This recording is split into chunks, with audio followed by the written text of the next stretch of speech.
کہ اس کے اندر تعلیم اور تبلیغ بھی موجود ہوتی ہے۔ تو دیکھیں ہم جو ہے وہ روزمرہ استعمال کرتے ہیں لا حول ولا قوت الا باللہ العلی العظیم۔ عرش الہی کے نیچے کے خزانوں میں سے ایک خزانہ قرار دیا گیا ہے ان کلمات کو، لا حول شریف کو۔ یہ عرش الہی کے نیچے کے خزانوں میں سے ایک خزانہ ہے۔ اتنا بڑا یہ وظیفہ ہے، اتنا بڑا یہ ورد ہے لا حول شریف، اور بڑے بڑے اکابر جو ہے اس کو استعمال کیا کرتے تھے مختلف چیزوں کے لیے۔ ابھی جیسے لوگ آج کل کہتے ہیں نا یہ وظیفہ یہ وظیفہ یہ وظیفہ، بڑے بڑے اکابر جو ہے ان کا یہ معمول تھا اور اسے وہ حرز جاں بنا کے رکھتے تھے۔ اور یہ آج کل جو پریشانیاں، جو ٹینشن، ڈپریشن، جو حدیث کے اندر جو بیان ہوا ہے 99 بیماریوں کے لیے بیان ہوا، 99 تکلیفوں کے لیے لا حول شریف کو کافی قرار دیا گیا، تو ان میں سے سب سے ادنا کیا ہے؟ فرمایا الہم۔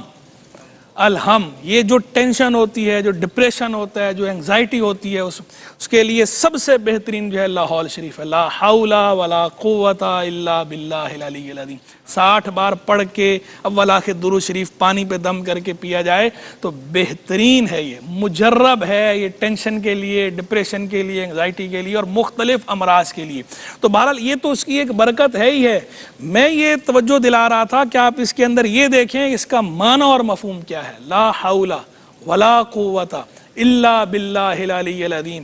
کوئی طاقت نہیں، کوئی قوت نہیں مگر اللہ کی طرف سے، جو اللہ جو علی ہے، جو بلند ہے، العظیم جو عظیم ہے، عظمت والا ہے۔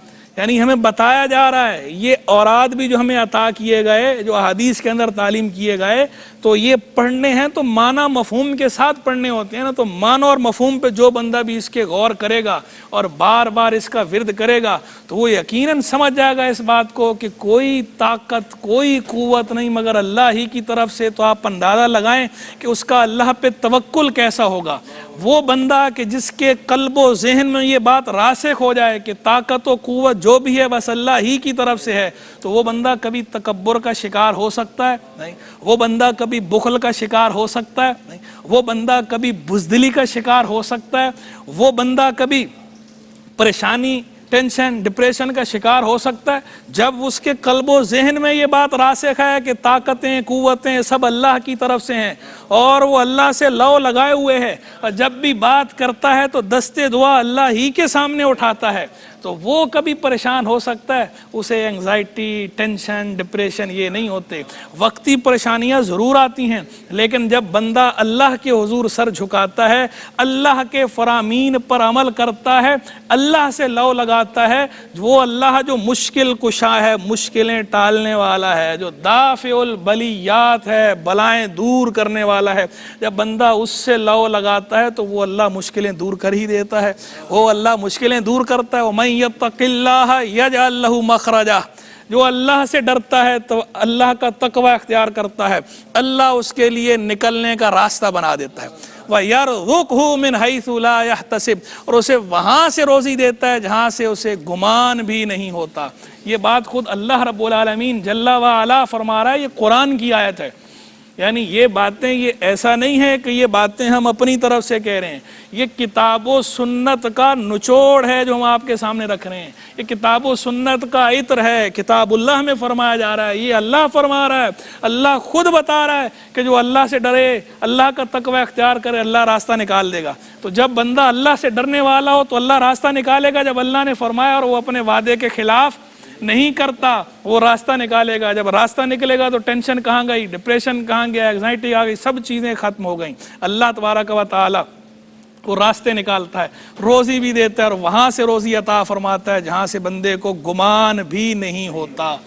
تو وہ اللہ جو ہے، تو یہ اللہ جو ہماری مشکلیں دور کرنے والا، وہ اللہ جو ہمیں ساری نعمتیں عطا کرنے والا، وہ اللہ جس نے ہمیں یہ سب نعمتیں عطا فرمائی، ہمیں زندگی کی دولت عطا فرمائی، ایمان کی دولت عطا فرمائی، صحت اور عافیت کی دولت عطا فرمائی، یہ سورج، یہ چاند، یہ ساری، یہ موسم، یہ سب مخلوق اللہ نے ہمارے لیے مسخر کی، ساری چیزیں ہمارے لیے بنائیں، اشرف المخلوقات کا تاج کرامت ہمارے سر پہ سجایا، وہ اللہ جس نے ہماری طرف اپنا کلام جو ہے یہ نازل کیا، بھیجا، کتاب اللہ بھیجی، وہ اللہ جس نے انبیاء کرام علیہم السلام بھیجے، وہ اللہ جس نے سیدنا رسول اللہ بھیجے، وہ اللہ جس نے سیدنا رسول اللہ کو ہماری طرف بھیجا ہے، وہ اللہ جس نے ہمیں سیدنا رسول اللہ کا غلام بنایا ہے۔ ہم جتنا شکر ادا کریں، اللہ کی کسی نعمت کا شکر تو دور کی بات ہے، شمار نہیں کر سکتے۔ وَإِن تَعُدُّوا نِعْمَتَ اللَّهِ لَا تُحْصُوهَا، اگر تم اللہ کی نعمتیں گنو تو گن نہ پاؤ گے۔ وہ اللہ جس کی نعمتیں گننا ہمارے لیے ممکن نہیں ہے، تو شکر کا حق کس نے ادا کرنا ہے؟ اور پھر وہ نعمتیں ایک سے ایک نعمت، ایک سے ایک نعمت، اور سب سے بڑی نعمت نعمت عظمیٰ، نعمت کبریٰ سیدنا رسول اللہ علیہ السلام۔ سیدنا رسول اللہ، یہ نعمت جو اللہ نے عطا فرمائی ہمیں اور ہمیں ان کی امت میں بنایا، کہ بڑے بڑے تمنا کرتے تھے ان کی امت میں سے ہونے کی، اللہ نے ہمیں ان کی امت بنایا بغیر ہماری تمنا اور طلب کے، بغیر ہماری کسی کوشش کے۔ اللہ کا خاص فضل، محض اپنے فضل سے اس نے ہمیں امت محمدیہ میں پیدا کیا، سیدنا رسول اللہ علیہ السلام کا امتی بنا دیا۔ ہم جتنا شکر ادا کریں، ساری زندگی سجدے میں گزار دیں، اس نعمت کا شکر ادا نہیں کر سکتے، ایسی نعمت۔ تو وہ اللہ جس نے ہمیں یہ سب نعمتیں عطا فرمائیں، وہ اللہ جو سب کو نعمت عطا فرمانے والا، وہ اللہ جس کی تعریف سے تعریف میں جان پڑ جائے، وہ اللہ جو لائق تعریف، وہ اللہ جو سب سے بڑھ کر لائق محبت ہے، تو وہ اللہ اس بات کا سب سے بڑھ کر حق رکھتا ہے کہ اس کی ملاقات کا شوق ہمارے دل میں ہو۔ یہ لمن کان یرجو اللہ، یہ جو آیت کے اندر فرمایا، یہ ساری گفتگو میں نے اس پہ کی، میں اپنے موضوع پر ہوں۔ موضوع آیت ہے، آیت کے اندر لمن کان یرجو اللہ، وہ جو اللہ سے ملنے کی امید رکھتا ہو۔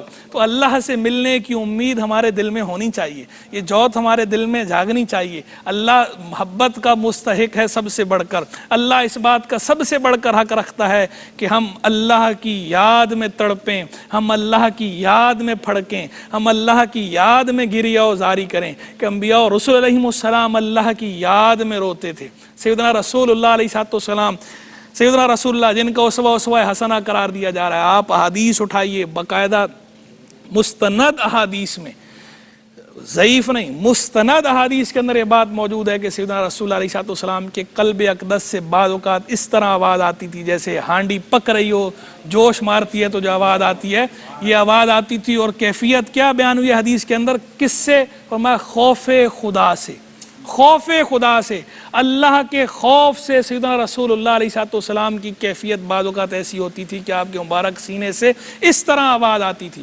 تو سیدنا رسول اللہ، خوف خدا تعلیم امت ہے، اور جو اللہ سے جتنا قریب ہوگا، اللہ کی جتنی زیادہ معرفت رکھتا ہوگا، وہ اللہ سے اتنا ہی خوف و خشیت رکھتا ہوگا۔ تو اللہ سے محبت بھی کرنی ہے، اور اس محبت کے تقاضوں میں سے خوف خدا بھی ہے، کہ یہ خوف خدا کی تعلیم بھی اسی نے دی ہے۔ تو اللہ سے محبت بھی کرنی ہے، اور اسی محبت کے جو تقاضے ہیں جتنے بھی ہیں ان سب پہ عمل کرنا ہے۔